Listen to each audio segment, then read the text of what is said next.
Hey guys, welcome back to the channel. So in this video we'll talk about genome and its organization. So let's get started.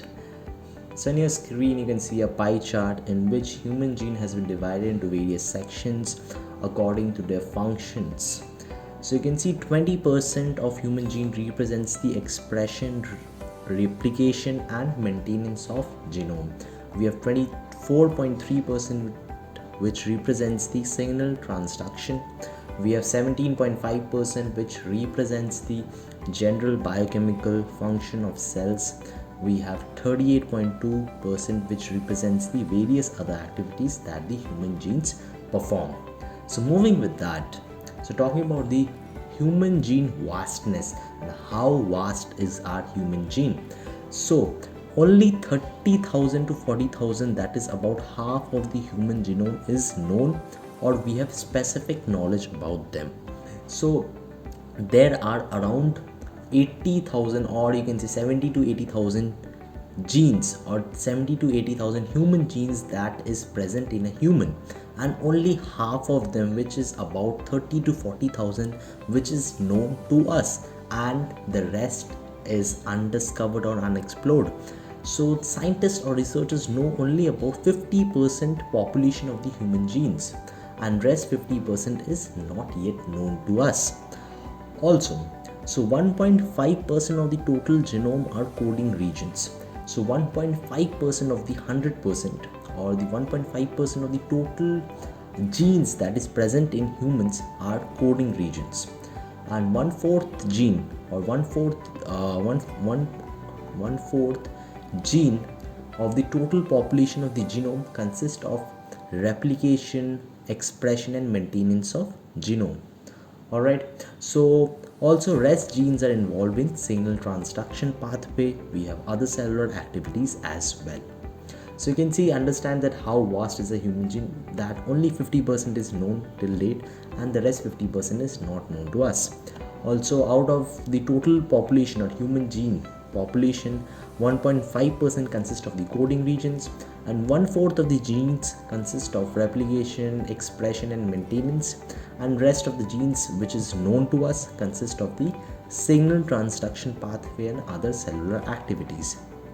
With that, we move on to the human gene functions. So in this pie chart you'll see different parts of the human genes, and in the next slide you'll see the functionalities of the human gene. So in this particular pie chart you can see different parts of the human genes, which consist of telomeres, origin of replication, we have regulatory sequences, we have functional transposons, we have defective transposons and fragments, we have virus sequences, we have defective viral sequences and fragments, we have some of the unknown parts as well, we have nuclear mitochondrial DNA, we have protein coding regions which consist of exons, which is about 1%. We have protein coding genes, which is the introns, which is about 22%. We have non-coding RNA genes. We have possible non-coding RNA genes as well. We have introns in non-coding RNA genes. We have pseudogenes and we have centromeres. So you can see, understand the vastness of the human gene and how diverse is our human gene. So understanding about its function and what all it consists of. So you can see it is involved in lipid metabolism, it is involved in death, we have development, we have cell organization and biogenesis, we have metabolism, we have morphogenesis, we have protein metabolism, we have organelle organization and biogenesis, we have cell differentiation, we have cell communication, signal transduction, reproduction, cell cycle, response to stress, and many other functions that are involved in a human gene. So the human gene controls all of these functions at once. So you can understand the stress it goes under and what is it made of and all of that. So it manages so many things at the same time. So moving with that. So talking about the chromosome, so we all have studied about chromosomes in our junior classes, and it's a very simple part or a simple thing that we are understanding, or we are meant to understand from our very lower classes. So a chromosome is presented in front of you. So you can see a very layman drawing in front of you. So you can see a centromere here, which is represented in green circular plate, so which holds the two chromatids. So these are chromatids, all right. These are chromatids. Also the lower portions, these two are chromatids which are identical to each other. So these two are identical to each other, as well as these two are identical to each other. Also the blue plate regions are the segment of DNA, or you can say gene of interest. Also these are DNA plates which code for the trait, so which code for the gene of interest actually. So these are DNA plates, or you can say DNA that is present in the chromosome. So chromosome consists of DNA, and we have centromere as well in between the chromosome, which holds the chromatids together. So moving with that, so talking about the human diploid chromosome, you can see here. And also one more term that needs to be discussed is karyotype. So karyotype is the number and appearance of chromosomes in the nucleus of an eukaryotic. So karyotype is all that which is present in the nucleus, all right, and karyotype is all that which is present in the cytoplasm.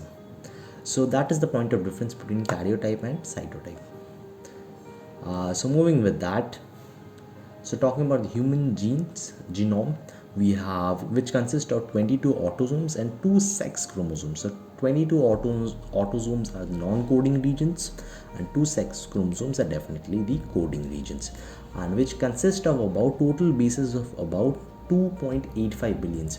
So the entire human genome consists of about as many bases of about 2.85 billion. So talking about some of the key terms and knowledge regarding the human genome key points. So the estimated number of genes is about 30,000 as discussed, so which is later revised to about 20,000 to 25,000.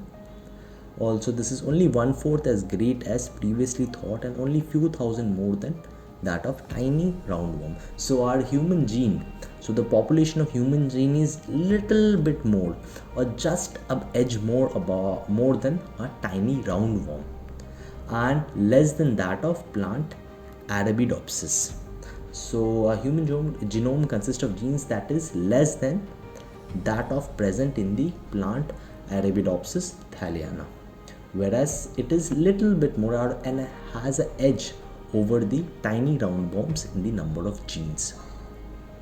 So the haploid human genome sequence consists of about 2.85 billion bases, so that's a lot of bases. Also human gene consists of about 40,000 bases in total, but the gene sizes vary greatly, and the largest human gene is dystrophin. So this is something that you like to remember, which is the largest known human gene, which is dystrophin, and it runs approximately 2.4 million bases. And the DNA sequence in any two individual is 99.9% identical. So the only point of difference is 0.01%, which makes the two individuals separate, or you can understand the difference between the two individuals, whereas 99.9% of the DNA remains the same. So the functions are known for over half of the discovered genes, and less than 2% of the genome code for protein. So there's a very small population of human gene that codes for protein. Also the proteome, the complete collection of protein in the cell, is larger than the genome.